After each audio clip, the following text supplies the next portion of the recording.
Hi, Helen. How are you? I just read your email. Thanks for sharing all of your thoughts with me. A few things that I want to tell you. First of all, this isn't actually your last set. You do get a bonus set of essays at the end of this. You'll see it in the email with this video. Now, after that, you have more opportunities to continue working with us.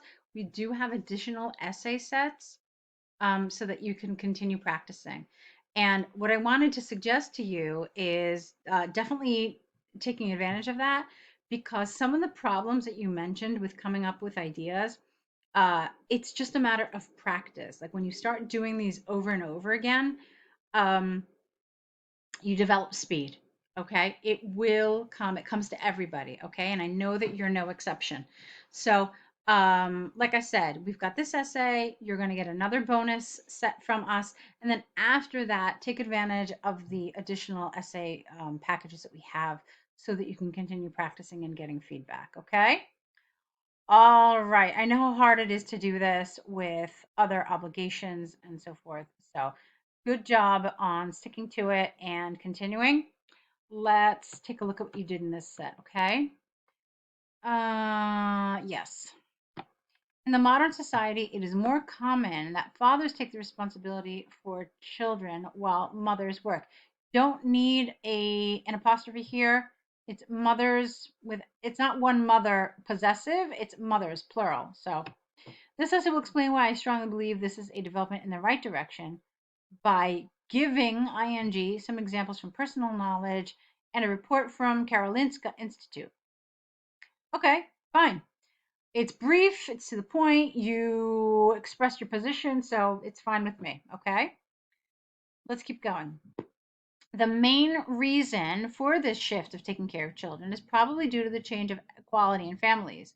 Slowly throughout the years, the domestic duties have been divided equally, so has the care for children. For example, in the country where I live, it is allowed for fathers to stay home with a child less than, you need an A here, and you don't want these commas. We'll talk about this and get compensated from the insurance fund. Okay, so for example, in the country where I live, it is allowed for fathers to stay with a child. Yeah, you don't need the commas. Less than 5 years, less than 12 years old. So get rid of the commas here and get compensated from the insurance fund. This was an issue in the 70s where the mother, get rid of the apostrophe, get rid of the S, it's not possessive, was the only one considered to stay at home or a replacement from the governmental nanny care was given. All right, this is a little awkward, a little. This was an issue in the 70s where, not where, but when the mother was the only one considered able to stay at home, comma. Otherwise, I would have liked that better. A replacement from the governmental nanny care was given. A new law in the beginning of the 90s made it possible to choose whom in the family, I think you want a who here, who in the family would be able, without the that, to stay at home and take care of the child. Therefore, no R, fathers nowadays are more likely to be able to stay home with their child. Okay. Um, this is definitely a step in the right direction. Let's see. I kind of feel like you might have spent a little too much time telling us about the law in your country and like the history behind when this happened in the 70s and then in the 90s and so on and so forth and so forth. I think the focus here needs to be something else.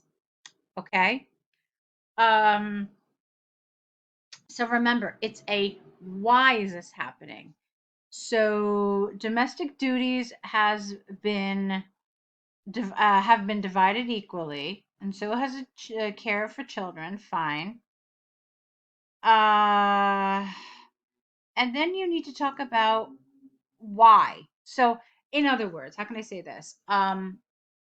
You're a husband and wife team. How is it now that women are saying, you know what, I got a good job, I want to work, and the dad says, okay, well, I'll stay home with the kids. So why is this happening? This didn't used to happen. fathers would say, well, no, I'm going to continue to work as well. We'll just get a nanny. Okay. Or, the women gave up their career and said, no, no, no, I'll stay home with the kids while you work. So all of this is changing. Why? And you mentioned this insurance fund, you mentioned this thing in the 70s, but you're only telling us the result. You're telling us how the government responded. You didn't really tell us what sort of societal shifts happened to make such a law or such kind of um, uh, provisions possible. Okay. So while you're on the right track, I can definitely see that you're working in that direction.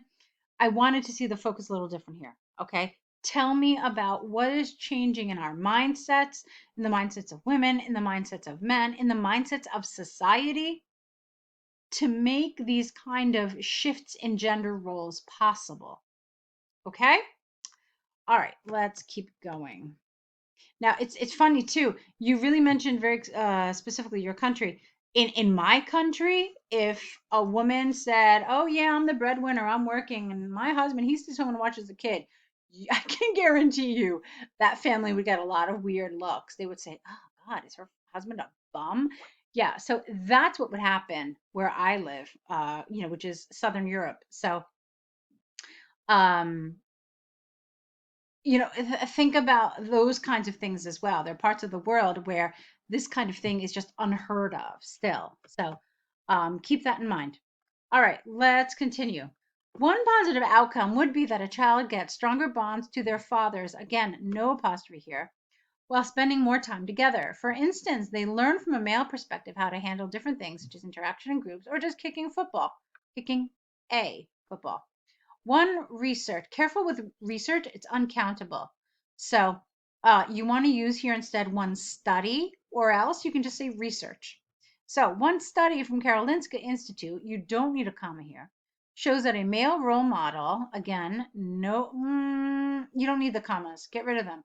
Commas are speed bumps, they make you stop visually. So if you don't need them, if they don't help clarity, don't use them.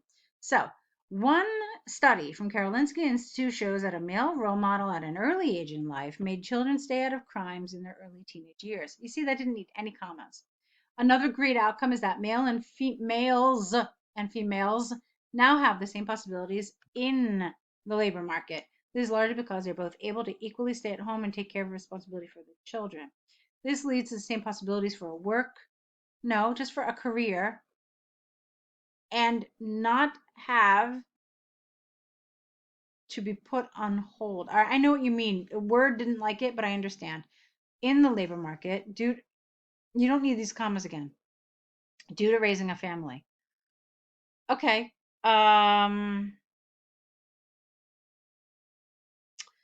This is largely because they're both able to equally stay at home or work, or no, equally stay at home and take care of to take responsibility for children or work. This leads to the same possibilities for a career. And how about not having? You know what? Let me see if Word likes that better. Yeah, it does. Say, oops. Yeah, it likes it better. Not having to be put on hold in the labor market due to raising a family.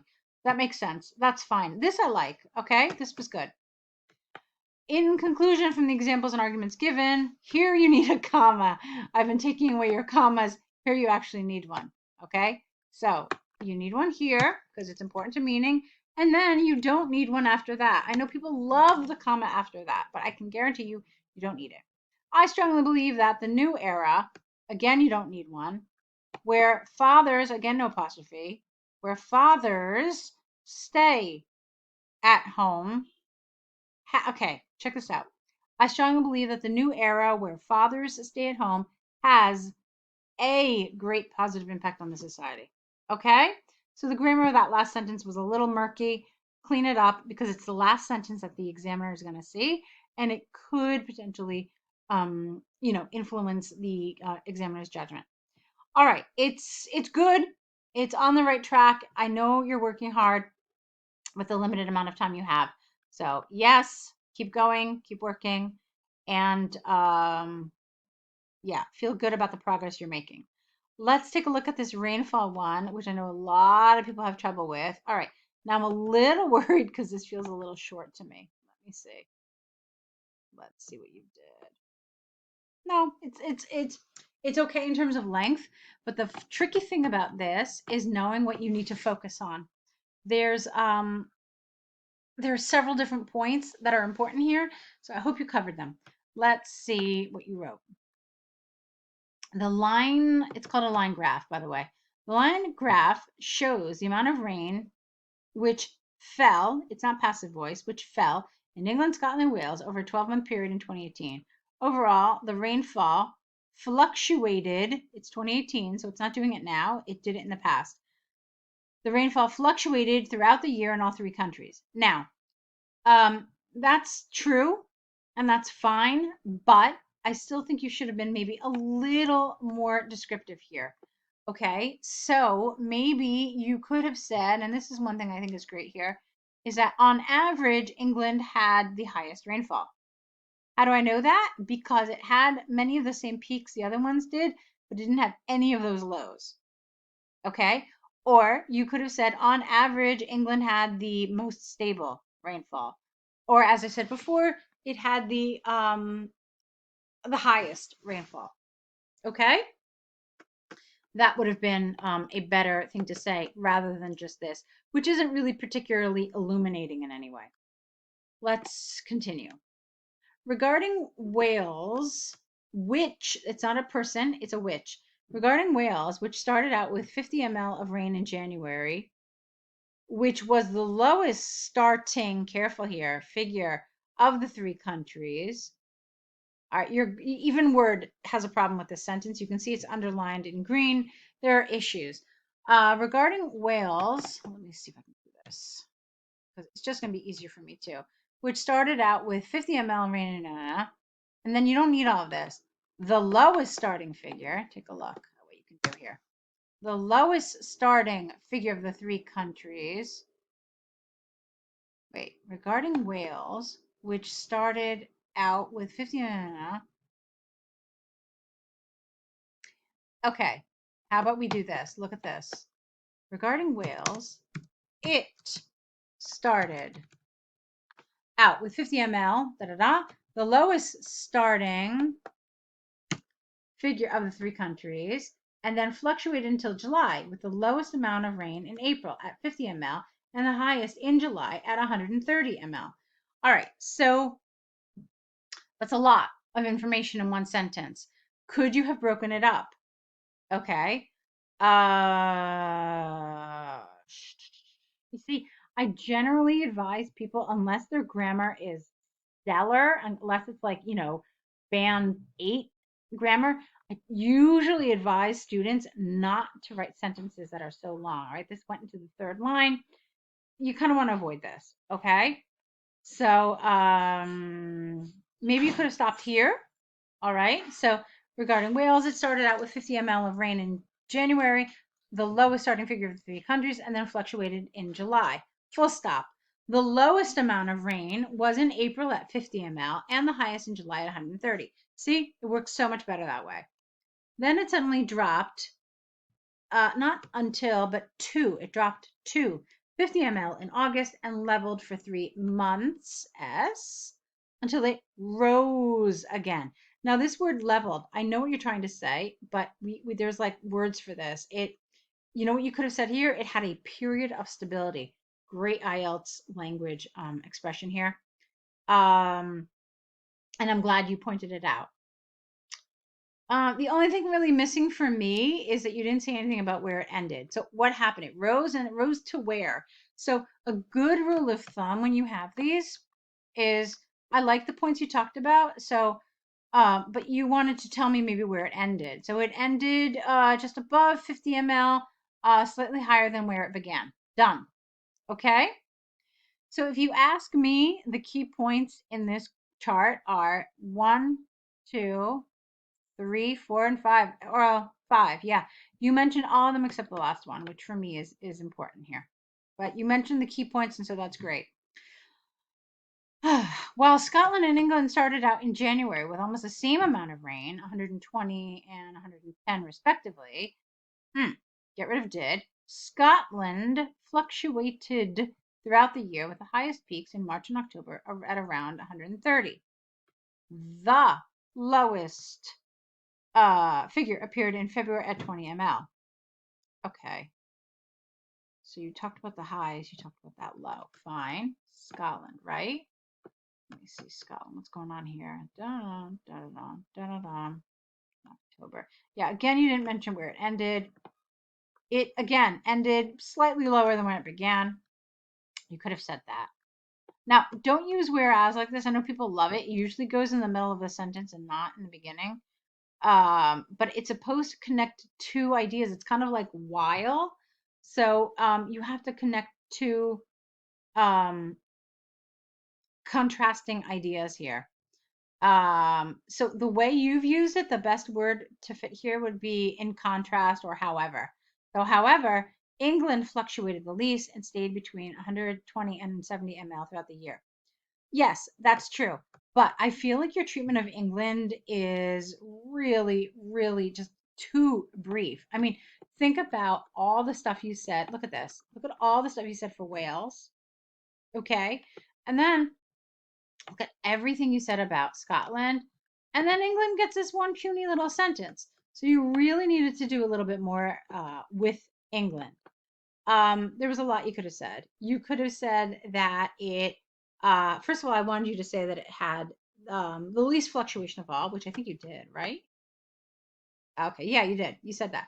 And that's fine. But give me a little information. You could say that it had three peaks in July, September, and December. You can tell me where those peaks were. And its low was between May and June at just whatever that number is, 75, around there.